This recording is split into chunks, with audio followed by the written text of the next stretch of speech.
Hey everyone, this is Mike from EdgeNote 50 TV, and welcome to my review show. Do you know what? I should call this the Christmas edition because it's Christmas Eve and I'm doing a show. Forgive me if I start sneezing. I'm trying not to get cold here, but still, I'm on the grind. Saw some big boxing this weekend, so you know me. I gotta talk about it. So what we're going to talk about is the action over the weekend. There was a ton of boxing. There was a lot going on. There was the Warrington-Frampton. There was Chisora and Dillian Whyte. There was the Charlo brothers. So there's so much boxing that we have to break it down. Now, this is not going to be like a long 2-hour, 3-hour show. It's just because I'm just going to talk about the main event fights that's happened. Like the Charlo fight, the Warrington-Frampton fight, and the Chisora fight. And then I'm going to talk about the little bit of news that's been going on around there.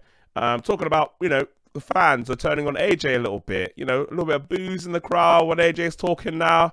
We're going to talk about that too. So we're going to go into it, and then we're just going to take it from there. First off, let's use in the chat. Yeah, hey man. Hey, so Ramel Lewis is on there again. So it's getting great work. Thank you very much. Okay, look, I'm gonna dive straight into it, and we're gonna talk about the first fight. The first main event, which was the Frampton and Warrington and Frampton fight. So let's go into that first off. So in regards to the Frampton and Warrington fight, now I know I predicted last week that Frampton was gonna win. That Frampton was going to have too much for Warrington. But I was mistaken. I probably underestimated a little bit of how much Warrington wanted this. Out of the two competitors, Frampton wanted it more than Warrington wanted it more than Frampton. He was aggressive from the get-go. He was moving around the ring very well. He was engaging when needed to engage. Frampton was affected by the power from the beginning. I think he thought he could just walk through him and start punching. So they both started swinging in the first round. Warrington caught him. He went back. He was like, whoa, the power is real. And from then on, it was like, okay, do I really want this right now? It's nearly Christmas. I haven't bought the Christmas turkey. I haven't done the shopping for my missus. All that was probably running through his head, thinking, do I want this work right now? Do I want it? 12 rounds of pure hell. I don't know if I really want this. And it just looked from his whole body language that Frampton was just going through the motions. It's looking like, you know what? I'm having a bad day at the office. I've got Christmas presents I need to get. It's going to be Christmas Eve soon. I just want to get this over and done with and go home. That's how he looked like. Warrington looked like a man on a mission. He was like, look, I got to win this.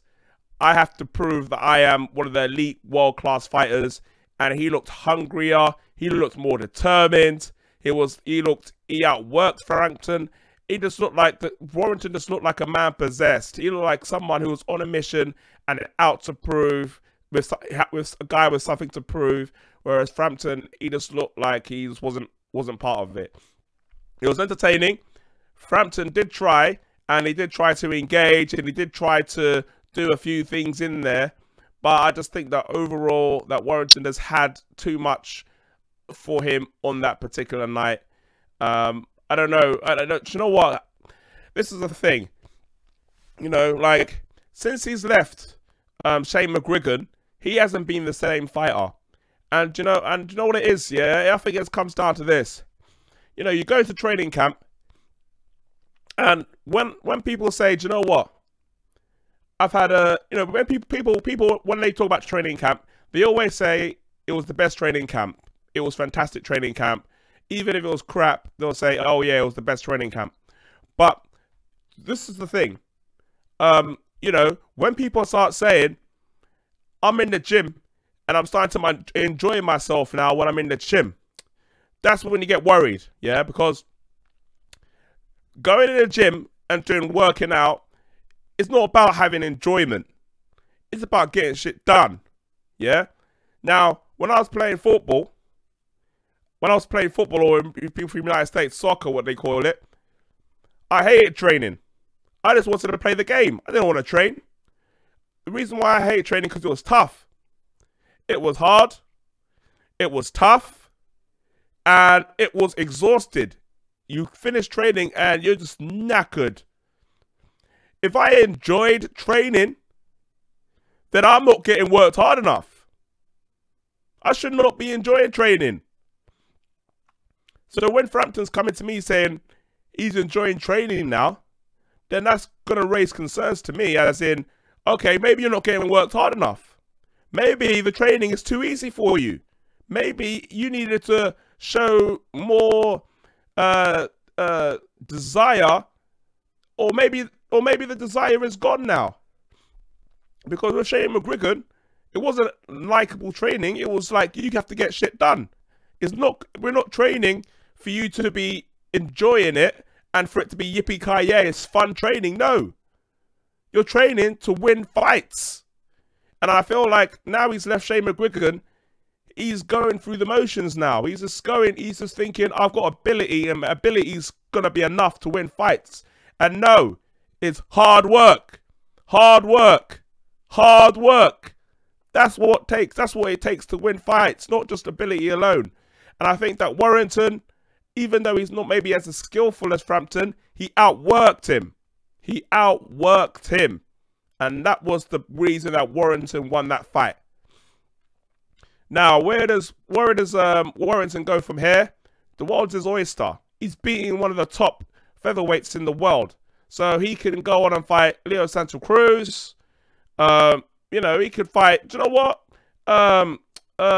Quigg will be a good fight for him. You know, Quigg will be a good fight. So, I mean, there's loads of options for him. Unifications should be Warrington's top priority. Whether it happens with politics and everything, that's another story. Now, Frampton needs to think whether he should retire.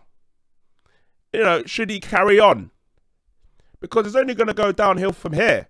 If you've lost your desire to compete and to work, you're not even to fight, it's to work hard, then serious questions needs to be asked, as in if you need to continue fighting. Only he knows, but I'm sure over Christmas he's going to have those discussions and think if he wants to carry on fighting on. If he does fight on, it's just for the money and nothing else.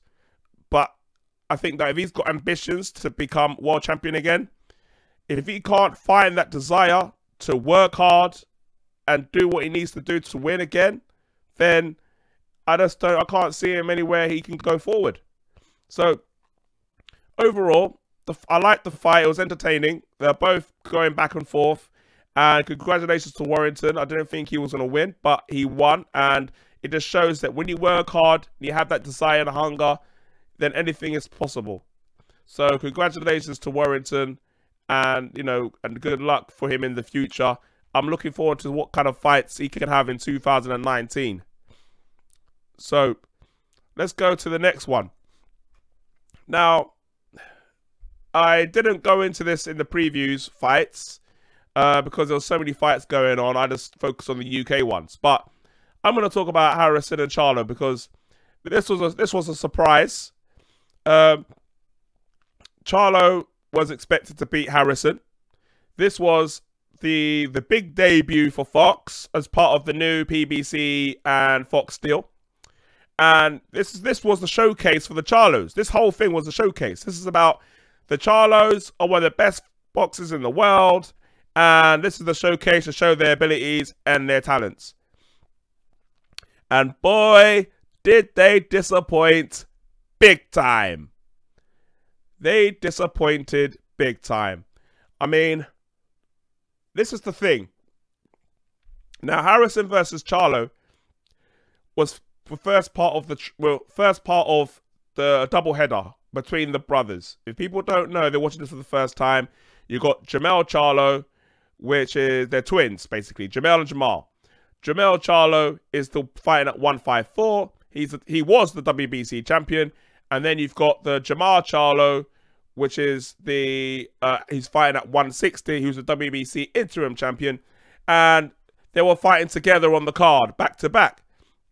So Jermell Charlo at 154 was fighting first. He was fighting Harrison, and now he lost, and people are saying it was a robbery. How could have given it to Harrison? Blah blah blah blah blah blah blah blah blah blah blah. But you know, let's keep it real. Charlo didn't do enough to win the fight. Harris, you know what? I just don't think it was a good performance by Charlo at all. He was getting hurt. I mean, this is. Let me just break this down like a little bit. Now, Harrison was fighting on the back foot and counter punching. Yeah, and he was hitting Charlo with the better, cleaner shots. But he wasn't only hitting Charlo with the better, cleaner shots. Charlo let everybody know he was getting hit. His facial expressions every time he got hit let everybody know, and the judges know, he got hit. Like, if you're hurt or if you got hit, you need to kind of disguise your facial expressions to not let people know that you're getting hit. Every time he was getting hit, he let people know he was getting hit. You know, so when you're a judge and you're trying to judge close rounds, then they're gonna say, Charlo got hit because look at his facial expression when he got landed with that punch.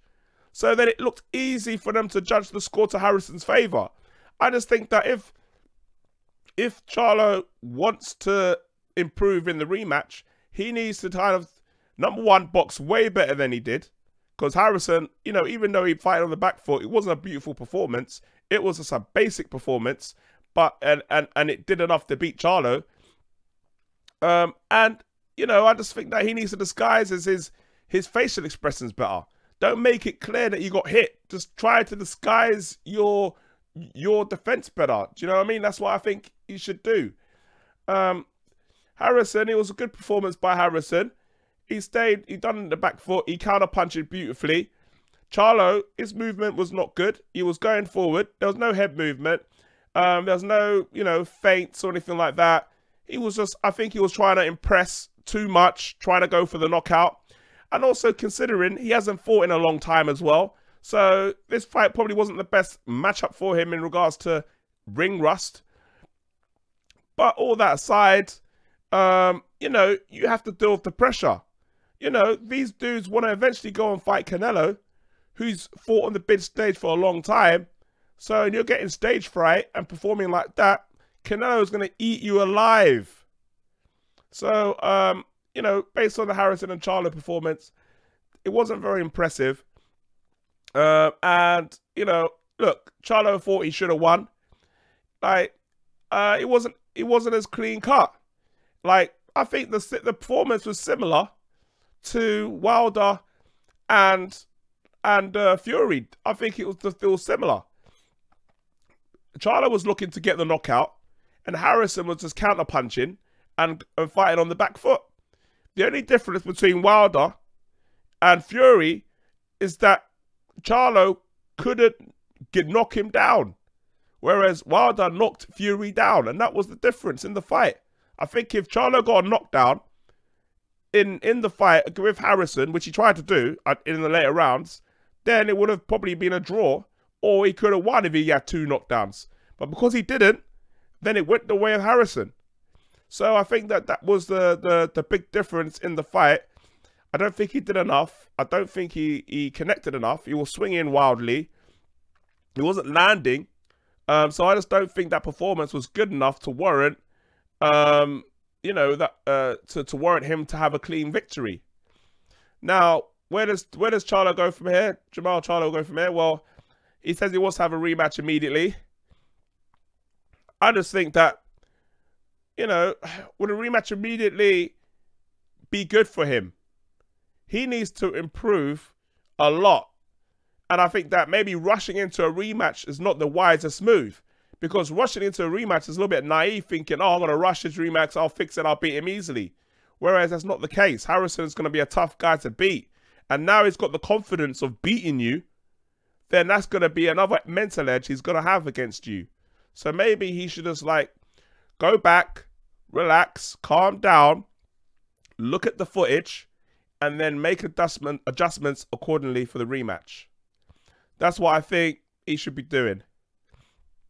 And also, that's my opinions on that fight. Now, there's another fight, Jamar Charlo versus Kobrov, but I'm not going to talk too much about that because I personally think that watching his brother get beat affected his performance, because literally, as soon as his brother got beat, he had to come out straight away and have his fight, which mentally will mess you up proper. So I don't think his performance, I think his performance, he was affected by the Kobrov fight completely, and I think it threw him off his game. Now, this fight will be a good experience for them, as in, learning to deal with that kind of situation. I personally think that this gimmicky thing about twins fighting at the same time, they should scrap that. They need to fight separate dates, because at the end of the day, you guys need to focus on your own career. If Charlo fights on one date, he loses, fair enough, and then you can focus on your date. But if you're fighting at the same time, and let's say Harrison knocked the hell out of Charlo and he got sent to hospital, then how's that going to work for him mentally? Mentally, he's going to get into a fight straight away and your brother could potentially be in hospital. Do you know what I mean? That's going to mess you up mentally. Like, do you know what I mean? That's not really a good long-term idea to be having both Charlo brothers on the same card back to back. That's my opinion on the whole situation. They're not ready for Canelo. They need, Canelo's watching this thinking, man, what? And they'll run up their mouth talking about me. These days, man. Like, end of the day, PBC, if PBC cards end up being like this one, then they're going to have problems getting casual viewers to be watching it. That's all I got to say about that. So, anyways, if people are watching and you like the show, hit that like button. If it's the first time watching the show, hit that subscribe button. I'm trying to do shows every single week. So, let's go to the next one. The main event. Which is technically not the main event, but the next one, which is going to be Dillian Whyte versus Derek Chisora. Now, these guys has got beef for kind of a while. Since when Chisora was basically when Dillian Whyte was sparring partner for Chisora way back when. And this was supposed to be the brawl to end it all, as they say, the fight to end all fights. This was supposed to be the end of this is supposed to be the sequel, the last of it. And what can we say about this fight? I mean, Chisora, he brung it. He brung his A game tonight. This is probably the best Chisora you was gonna see. He worked his to the body. He was going forward. He was the aggressor. He looked like he's carried on from the last fight. Dillian Whyte, he changed. He didn't do the same things that he did in the last fight. He looked like he was pacing himself. It's difficult to describe. It's like Dillian Whyte, he looked like he wasn't himself. Maybe because they expected it to be like the first fight. Maybe he had flu. Maybe he had an injury which restricted his performance. I don't know. But it wasn't the same Dillian Whyte that we've seen previously.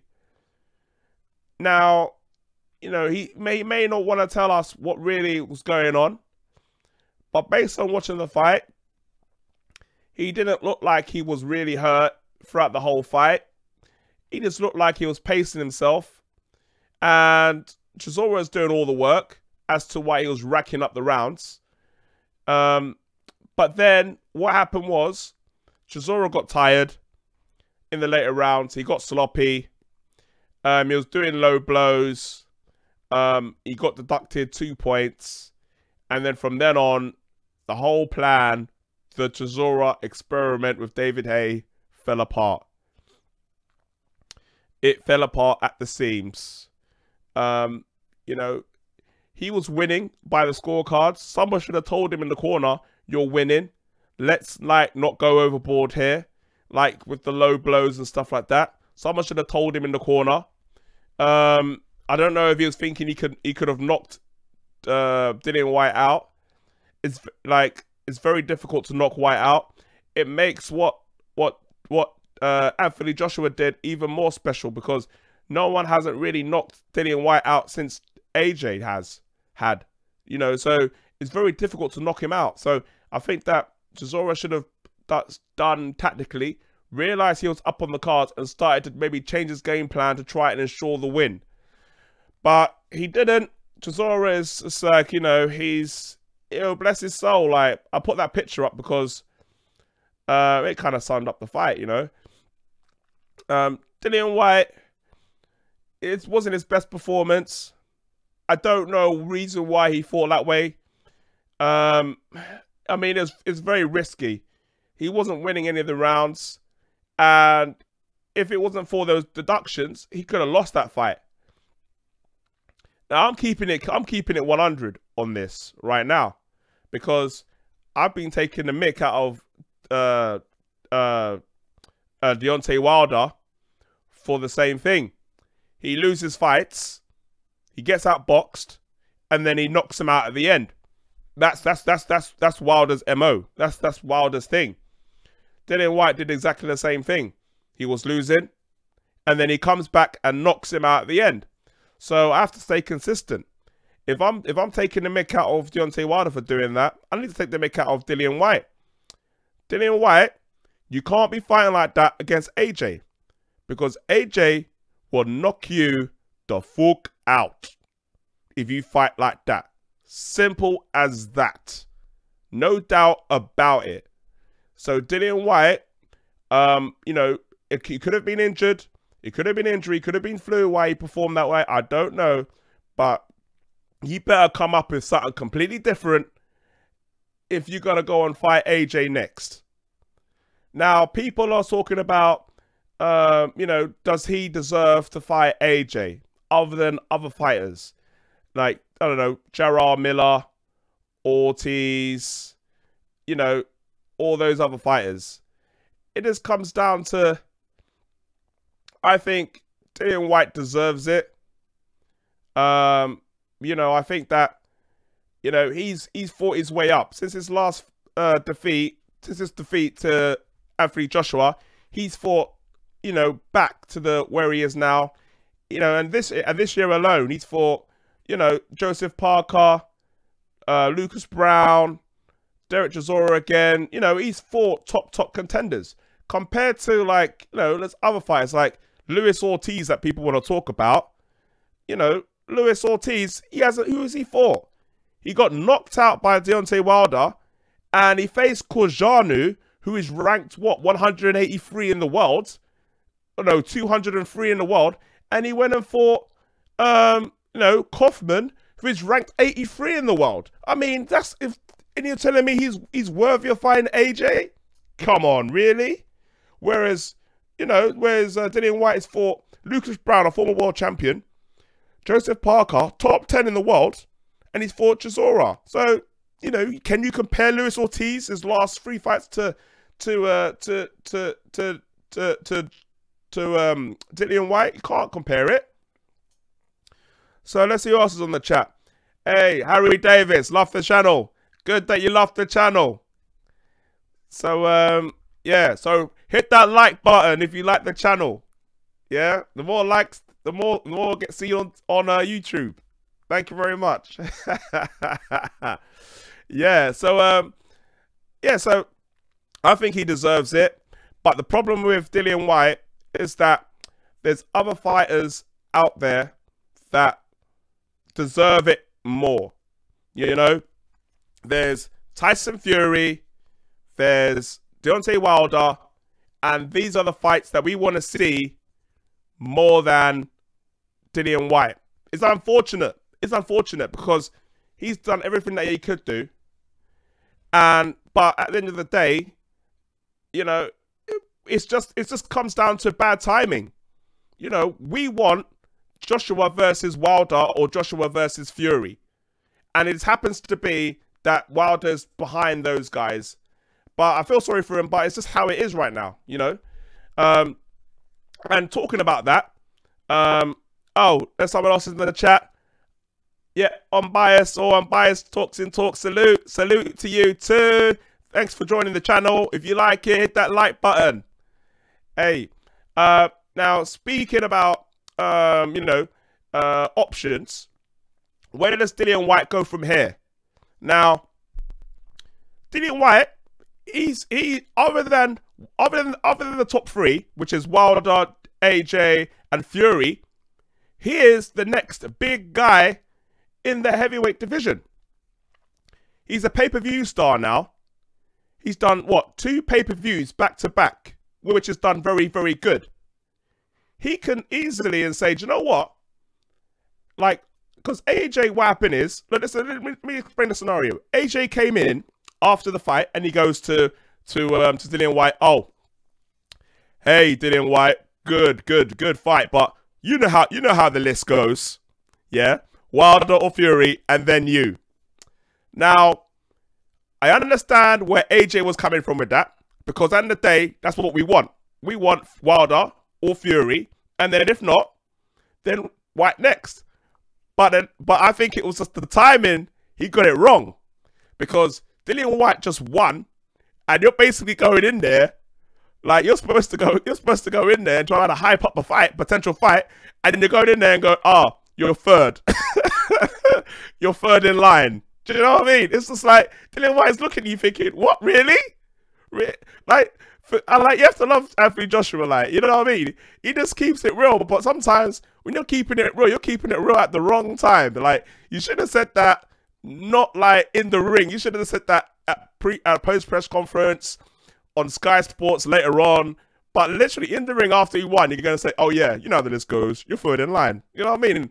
And then you're wondering why Dillian Whyte is like, F you, like, I'm off. Do you know what I mean? So, and obviously the crowd started booing AJ.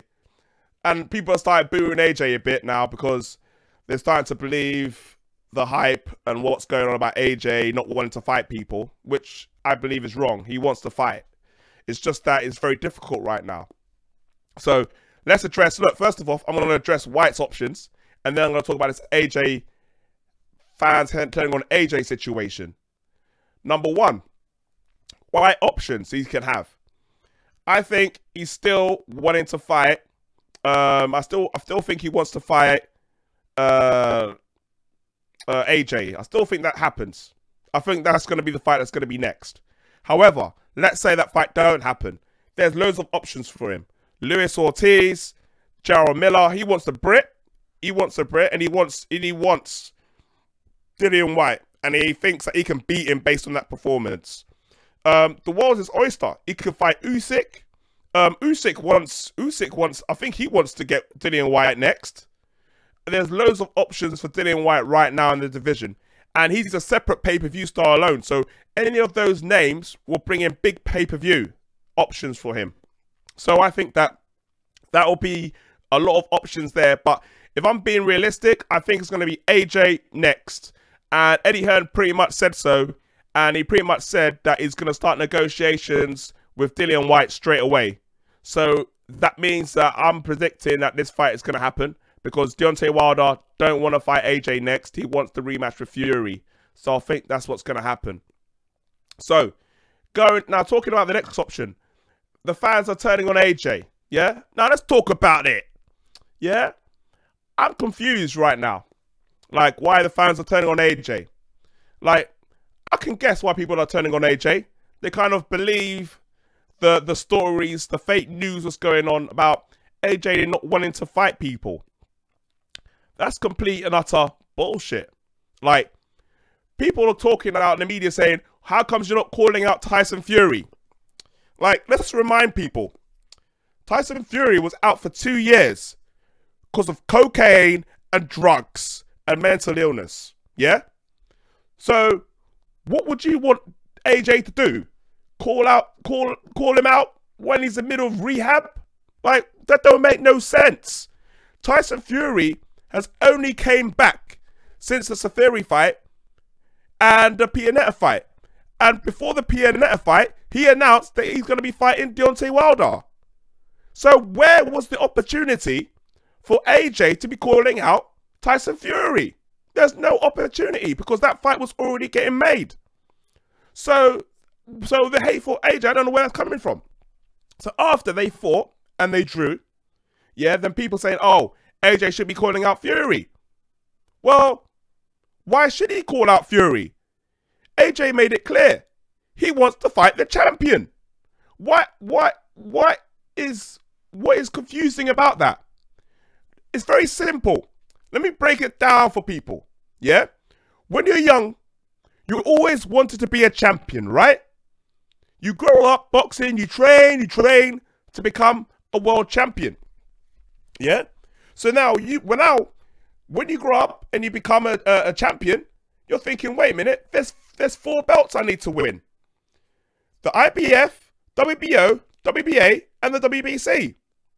So then once you win a belt, then your ambition turns to, I want to unify. So obviously common sense comes into your brain and says, do you know what? I want to unify. Who has the other belts? So you look around the division. Oh, he's got a belt. I'm going to fight him. That's what AJ did. AJ said, who do you want to fight next? I want to fight Wilder. Why? Because he's got the belt and he wants to be unified champion. How difficult is that for people to understand?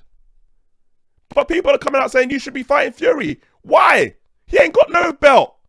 And if people tell me about lineal belt, show me a picture of a lineal belt because I ain't seen one yet.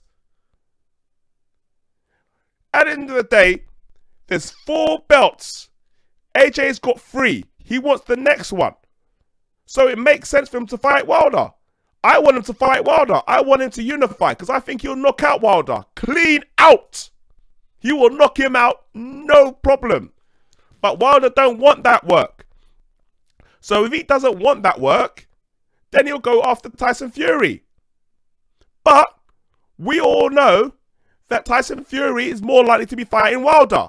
So that means that Wilder and Tyson Fury are going to be out the picture because they're going to be fighting each other in a rematch. So the third option is Dillian Whyte. Now, before, a few weeks ago, I said that Eddie Hearn has to make a deal with Whyte or Tyson Fury.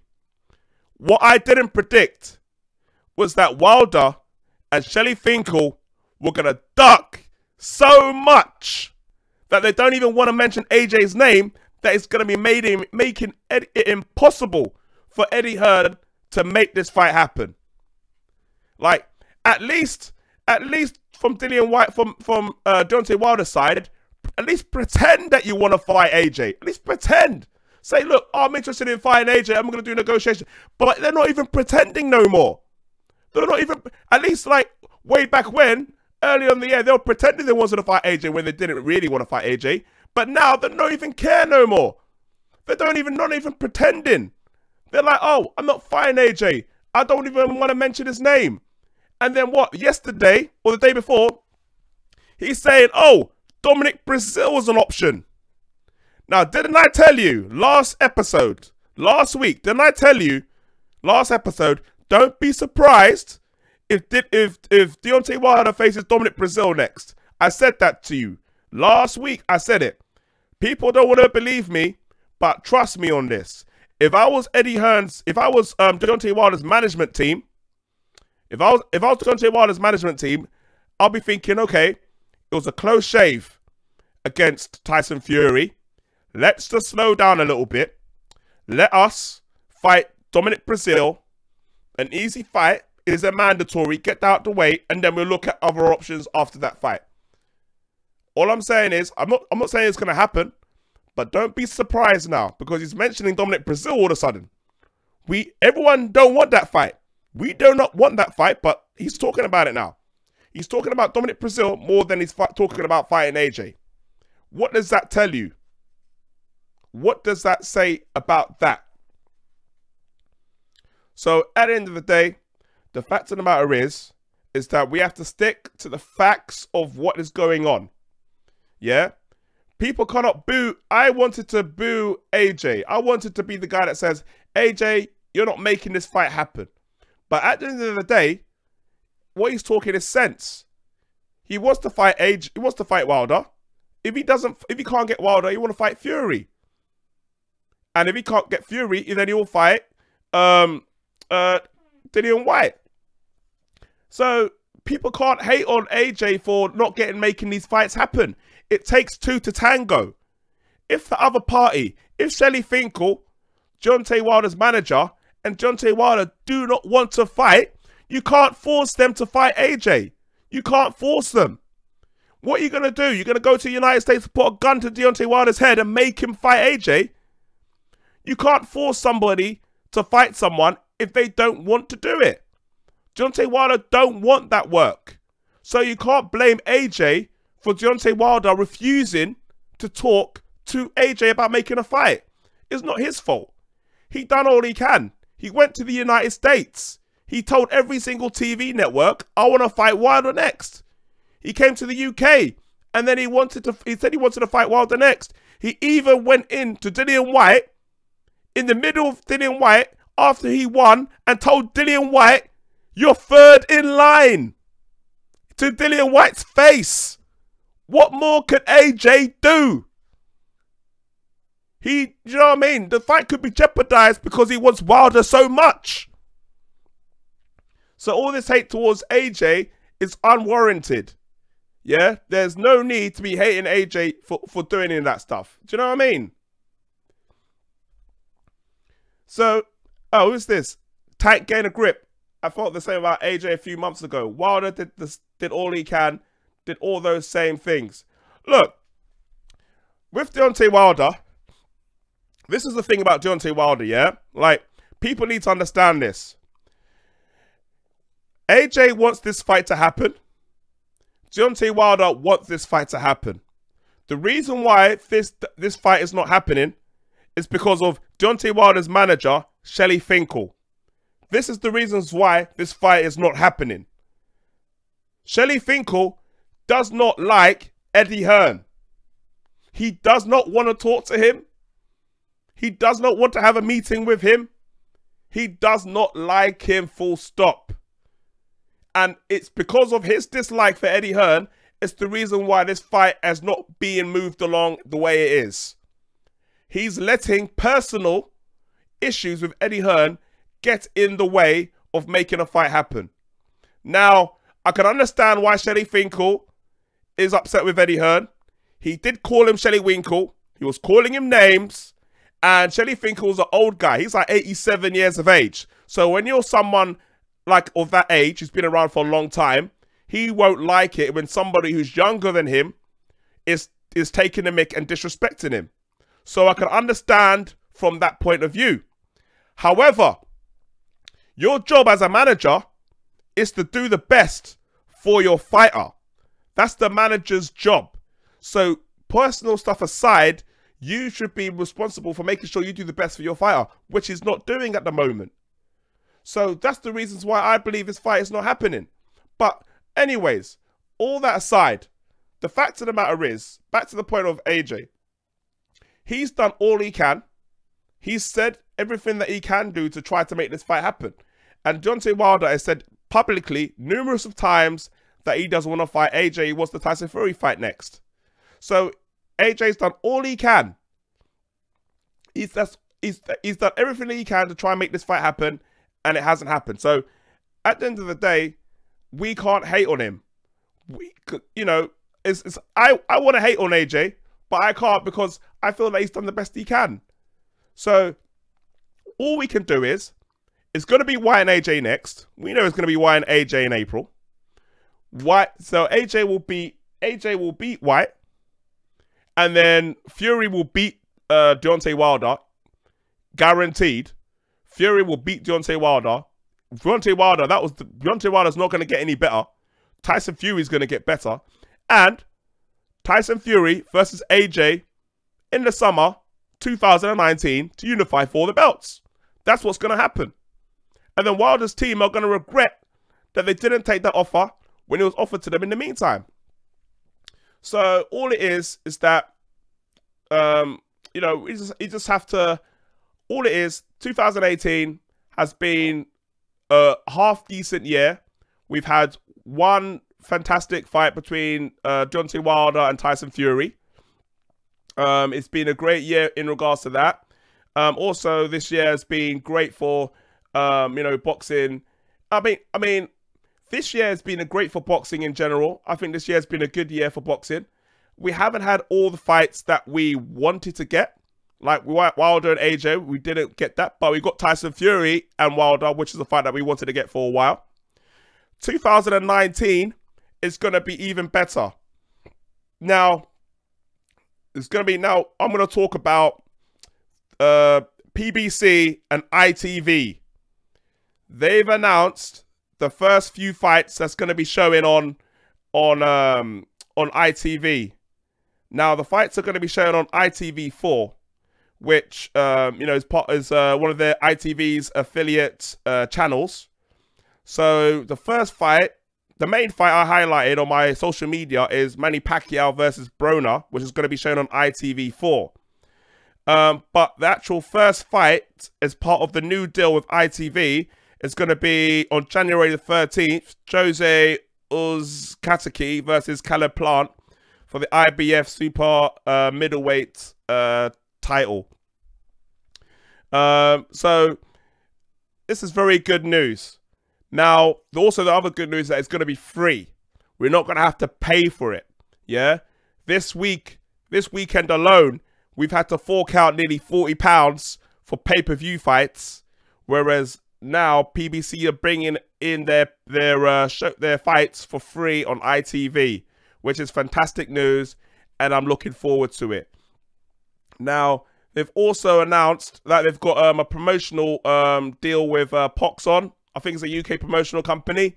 So they're going to be the ones doing the promoting all the UK fights, which is going to be happening soon.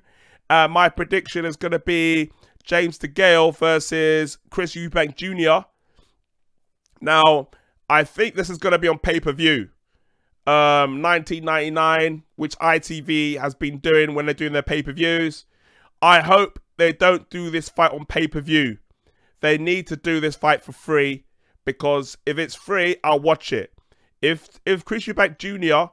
and James DeGale's on pay-per-view, I'm not watching it. Full stop. So they need to show good faith and say, do you know what?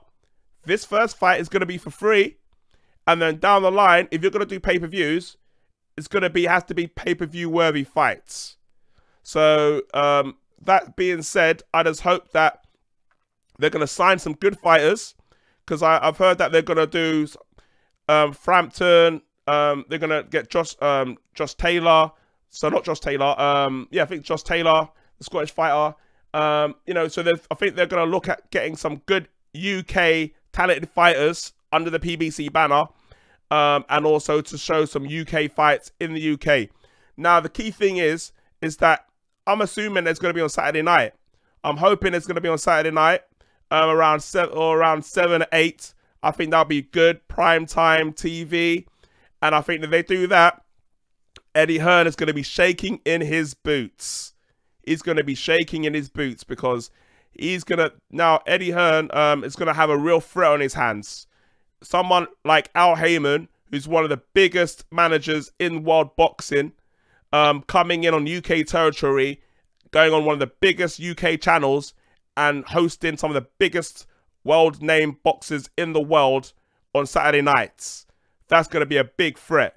And if he starts doing it for free and not pay-per-view, then that's going to be a big threat as well. So it's exciting times for UK fans.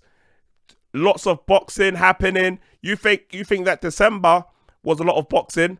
Then imagine with PBC and the UK TV, it's going to be a huge amount of boxing happening.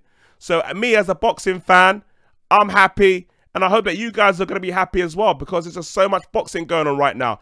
UK is the boom. UK is the mecca of boxing right now. There's so many fights, so many promotions, so many top fighters going on. Imagine 10 years ago, even more than that, UK never had so many top world-class fighters, so many world-class boxing events, and so many people from overseas coming to the UK to showcase their talents. So we as the UK should be proud and to say that, you know what, UK is now the mecca of boxing. and we can watch world-class boxing at home, and we don't have to fly over to the States to watch world-class boxing now. Me as a boxing fan, I'm happy, and hope you guys are as well. So, yeah, so anyways, if you're liking this show, I see 4 people watching right now. Hey, if you're liking this show, hit that like button. The more people that like it, the more the show will be visible for more people. I'm going to be going, and I'm going to be getting ready for Christmas. And I hope you guys enjoyed the show. And hey, I'm going to be coming. I'm not going to do the preview show because there's no boxing until January. But I'm still going to be doing live shows probably every now and then. I'm going to do live shows about different topics. I'm going to go talk about the heavyweight rankings. I'm going to do Fighter of the Year, Knockout of the Year. I'm going to do all different kinds of shows still until January, so we can always talk about boxing. So yeah, but anyways, if you've got any topics you want me to talk about, anything that you want me to know, just let me know in the comments, and I can talk about it. Anything you guys are not sure about in regards to the boxing world, what you guys want to know about, let me know, and I'll talk about it. And oh, who's that? Jeremiah Matt Bareki. Sorry if I split the name. That cheers to you too. Thanks for watching. I'm gonna be doing more shows like this, and thank you guys for watching the show. And Merry Christmas. And I hope you guys enjoy Christmas with your families and everything like that. And I'll be back probably on Thursday with another show. And I'm going to be talking about boxing. Why? Because I like talking about it.